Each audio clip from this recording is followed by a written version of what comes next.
Hello everyone, we are Team 1 and my name is Adam Fisher and I am joined by Omir Ahmed, Brian Harris, and Brett Leskinen.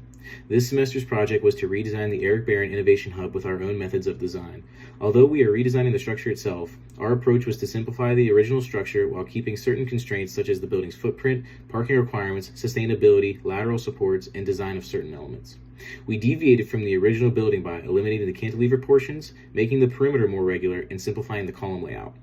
By modifying the floor plan, such as adding an additional slab to levels 3 and 4, this helped make up for the lost space due to the simplifications. These floor plans show the location of columns, beams, stringers, slabs, along with the layout of the parking garage and the roof. This shows an example of how the original building was changed for our design purposes. Drawings of 4 separate connections, the base plate, lateral support, column splice, and beam stringer have been designed. Located on the left is the design for the base plate connection, which allows for the distribution of the weight and load of a column to be transferred to a larger area. On the right shows the design of the lateral support, which allows for stabilization of the building from deformation from lateral loads. Here on the left, we have the design of a column splice, which ensures continuity between column size changes.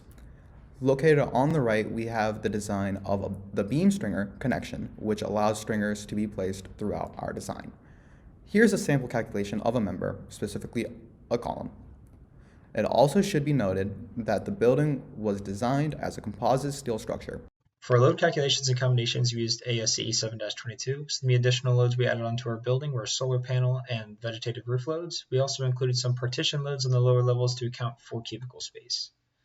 The goal of our sustainability was to reduce the overall consumption of electricity of our building. We did this by including solar panels on the roof to produce electricity, as well as including a vegetative roof to reduce the overall heating and cooling costs of the building. And the vegetative roof also reduces the total amount of runoff into the environment. We included bike racks and public transportation outside of our building, and the overall cost savings was about $8,059.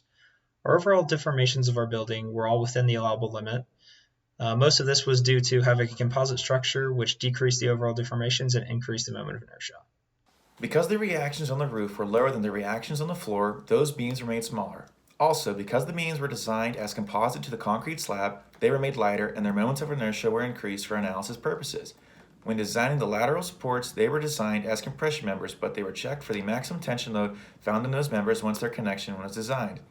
And when designing the columns, one of the factors we considered when selecting the members was how their splices were to be designed. The biggest priority for our design was to make sure that we had an accurate model that matched our assumptions.